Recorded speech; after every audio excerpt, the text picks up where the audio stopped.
Freddie Hendrix, it is so good to finally get down and talk with you. Absolutely. And this is where I want to start. Okay. I first wanted to speak to you the very first time we met at a recording studio. Oh, Rudy Van Gelders. No, not Rudy Van Gelders. Oh. It was, I think it might have been the day before Rudy Van Gelders. Oh, you mean at Michiko Studios? We were in Midtown Manhattan. The rehearsal studio. At the rehearsal studio. Yeah, that was Michiko Studios. Yes, on and I 46th wanted Street. to talk to you that day. Okay. Because I was really impressed with what I heard. It was something very, very different, but it was also something very familiar to me. And okay. So the very next day, we were at the iconic Rudy Van Gelder studio. And right. In fact, it was my very first time being in the studio, but knowing the history of that particular studio. Right. And hearing you play there. and I really wanted to speak to you that night. I got a chance to speak to some of the other fellas that night. Right. But I want to ask you one question before I go into why I wanted to talk to you. Shoot. And the first question I wanted to ask you, you were playing Steve Carrington charts that particular day. Right. And I wanted to ask you about playing original charts versus playing standards. Okay. And what mindset do you bring to both? Okay. So when you're playing standard tunes,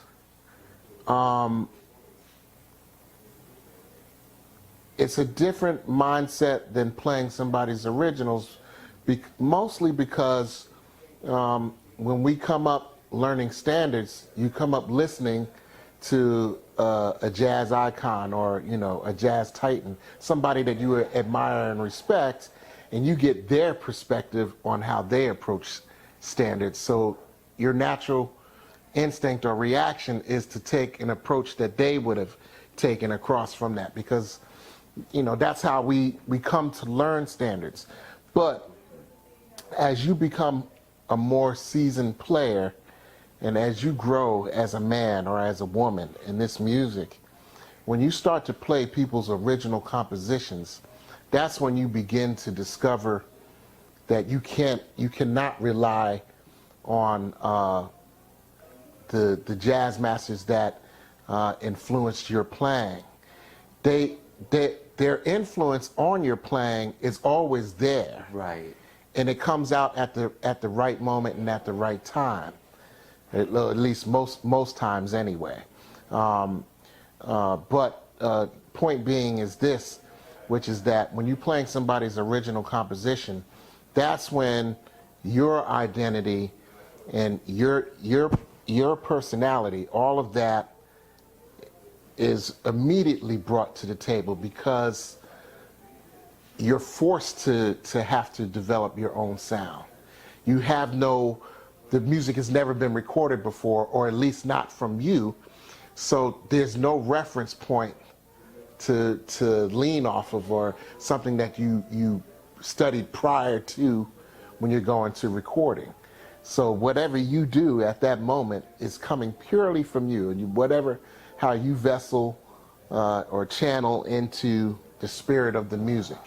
You know, whether you believe in God or whatever your religious beliefs, or whether you have zero religious beliefs at all, and you just believe in the spirit of your camaraderie, fellow musicians that's getting ready to engage in the music with you, because there's spirit there as well. You know, that it's a completely different approach from playing standards. You know, I'm really happy that you gave me that explanation, and the idea of the spirits being involved in the music gives me the perfect segue to the third time I heard you play, and this was an aggregation that included yourself, Steve Carrington, Cyrus Chestnut, I think it might have been Mark Whitfield Jr.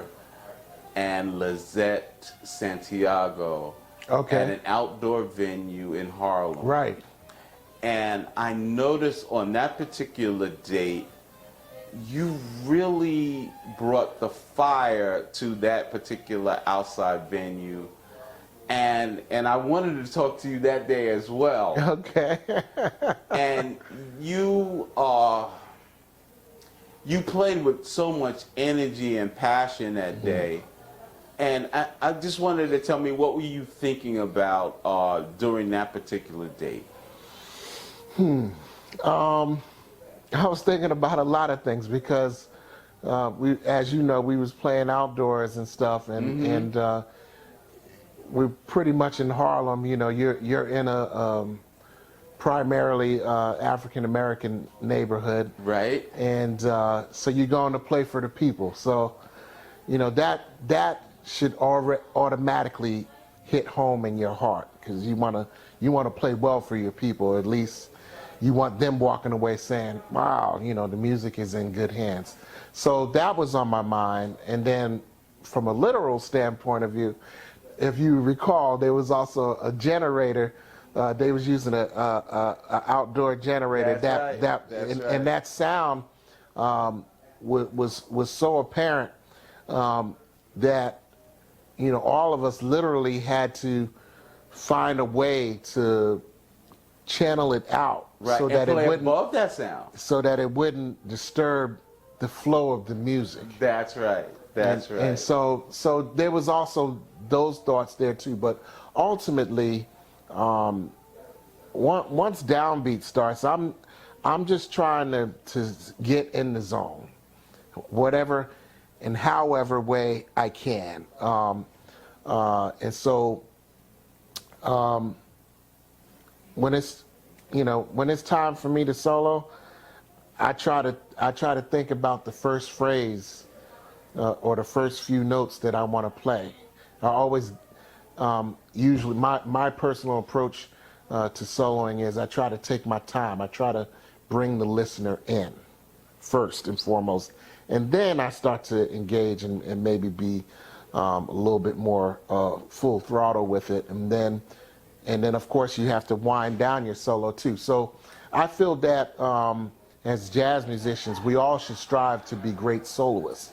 And what I consider to be a great soloist is somebody that tries to tell a story. Yeah. When they're playing, you want to talk to the people, and you have to keep in mind that most of your listeners are not trained musicians like myself or the people that I share the stage with. So you have to, when you're performing, you have to go in with an open mind, so to say. Yeah. You have to have a part of yourself that kind of opens up to them. You have to open yourself up to them just as they have to open themselves up to us. You know, they're food for us. Right. You know, the audience makes us play better, because when we play something, we might get a ooh, or we might get a ah, or it's like woo, you know, or something like that. Exactly. And those responses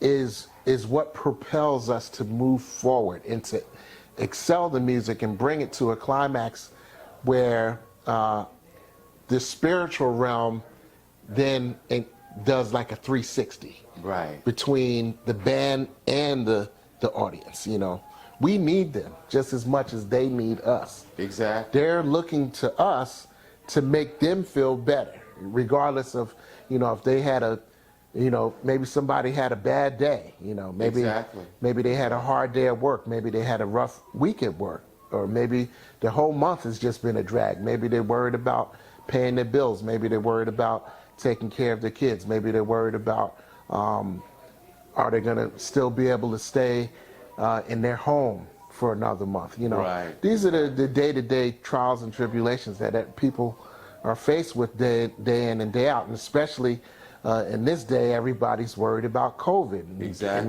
And just trying to survive that. So, you know, all of these things are on people's minds, and so you know, everybody's been yearning to just be able to have human contact again, and to be able to go out outside and be around other people and feel safe and you know, trying to find their way in life again. People just want to have some sense of normality again. Right. You know, and so playing music is what helps. You know, for people to come out into a park and see a live band playing helps to recreate that normality that they've been searching for. And I agree with you. And on that particular note, I just want, before I get to my final question, I wanted to ask you, what was the last 14 months like for you in terms of your creativity?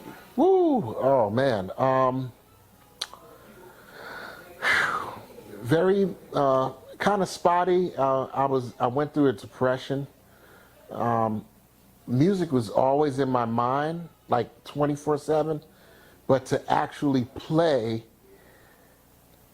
I was kind of standoffish in terms of wanting to even touch my horn. Yeah. Yeah, it was like, you know, it's really, I was feeling, honestly, questioning, am I going to continue to be a musician? Do I need to consider possibly taking on another profession? And, you know, these kind of thoughts kind of run through your mind, you know, because especially when, you know, you play one gig with your friends that maybe you might have a week or two to prepare for, and you use these couple of weeks to prepare for one gig, and your chops are down. It's not like a, you know, if you were a person that was used to playing 6-7 nights a week, and then all of a sudden you play once a month. Right. You know, you take for granted where you were. Exactly. You know, we was feeling then, when there was no pandemic, you know, I'm sure, you know, especially in particularly myself, you know, there's times where I feel like, oh, you know, I'm not quite getting to where I want to be.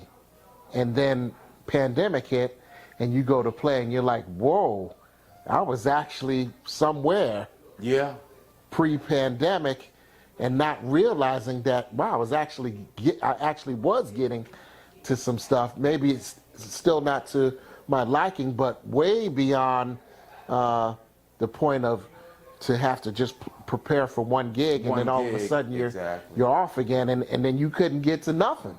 Right. Because you're just struggling just from a physical standpoint, let alone the spiritual realm. It's almost impossible to get to the spiritual realm like that, because, you know, that's where the spiritual realm comes from. It comes from us playing with one another and playing with different people all throughout the world and traveling back and forth. All of that is a part of the technical prowess and that high energy that people are used to hearing, you know, that they came up listening to on records. Everybody that we admire and respect, those guys are at such a high level because they were playing all the time. Yeah, yeah. So finally, Freddie, I want to take you to the bandstand of the iconic Harlem night spot, Minton's Playhouse, the other night. And there was a particular tune that was about to be played, and for me, understanding the history of Minton's, being the place where bebop was originated. Right. And so Steve Carrington is counting down the beginning of bebop, and John Lee, in his infinite wisdom, decided to count down and kick it up a notch. Right. So now you guys open with such incredible precision, and I'm on the edge of my seat, sitting in Minton's Playhouse. You guys doing the opening, the iconic opening of bebop, and I know something special is going to happen. Now, I've known Steve Carrington for 22 years, and his opening solo was probably the fastest, most innovative, most creative, most exciting solo I probably ever heard him play. Wow. And right after his solo, you deferred to Davis Whitfield. Yes. And Davis plays very, very nice. Yes, he did. Yes, and he did. then it came time for your solo. Yeah. What were you thinking at that moment? I was feeling a lot like the way you were, which is that I was on the edge of my seat.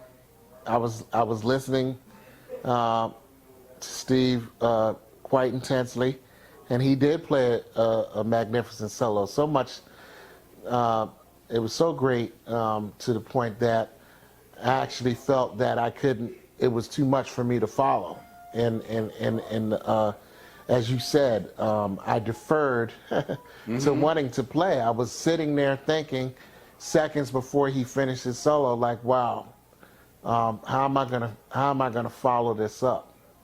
I can't match that. You know, he was first he's playing with the band, then the band drops out and it's just him playing duo with McClinty on drums. On drums, yeah. Which was highly intense, and then the band comes back in, and it was just like, you know, it just climaxed so many times. I was like, wow. I was like, you know, I don't feel ready. You know, Freddie is always supposed to be ready, but I wasn't feeling ready at that moment. And so, but I was about to take the plunge, which is when I stepped up on the stage. But Davis played in such a way, what he was comping sounded like a perfect intro to a solo. Right. And so that's why I just told Baby Boy, I call him Baby Boy because he's like my little brother. Right. I was like, yeah, you go ahead, you take it, because Davis is also a very special player, and he's a voice. Davis Whitfield is someone that everybody will soon know about in the years to come, because I totally he's the future of agree with this that. music. You know, I totally agree. He's an important voice. Absolutely. He may not be at this moment in time, but there's going to come a time where he's going to be very, very important. Absolutely. I'm gonna see him in Philadelphia in a couple of weeks with Leo Gasson. Okay. But I want to get to your solo. Yeah, so we're getting to that. So Davis has a way of playing that helps me to play better. Right. He's like food for me. He instigates things and gives me inspiration to play better when I hear him play. Whether he's soloing or whether he's comping, whatever he does, everything that he does to me is great. And so he did just the right thing to get me in the zone that I needed to be, because then when it was time for me to play after his solo, I knew exactly how I was going to approach it. And I took my time with it. You know, normally I would come out blazing at a high tempo like that, but I've been finding that I try to find a way, because I want to tell a story. Exactly. I try to find a way to navigate through the changes, taking my time, regardless of the tempo, because you should, as a great player, you should be able to do that. Exactly. And so and somehow all of the stars lined up. It worked in my favor. It doesn't always happen, especially on that tune, but that night it did. And you know, I was graced. But you know, Thank you, God. but you know, in our talk tonight. And I want to say tonight for you, I want to say happy birthday. Thank you. And I made it to 45th Street. You go. I'm up to the 45th level. Now the test is going to be if I can make it another 45. That's going to be the real test. I think you're going to be able to do it, and I think your playing is going to be a lot better. But our talk tonight is going to be wrapped around your solo from that night.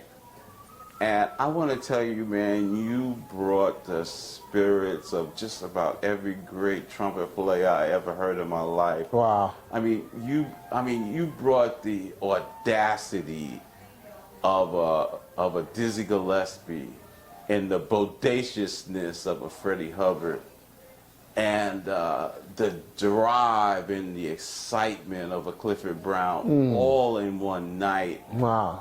At Minton's. And when you talked earlier about the spirits were rising in Minton's Playhouse that night, brother. Wow. And you just such an amazing personality as a human being, and you're such a fine musician. And I want to say, Freddie, thank you so very much for your time, man. Oh, It's a man, pleasure absolutely. knowing It's you. my pleasure.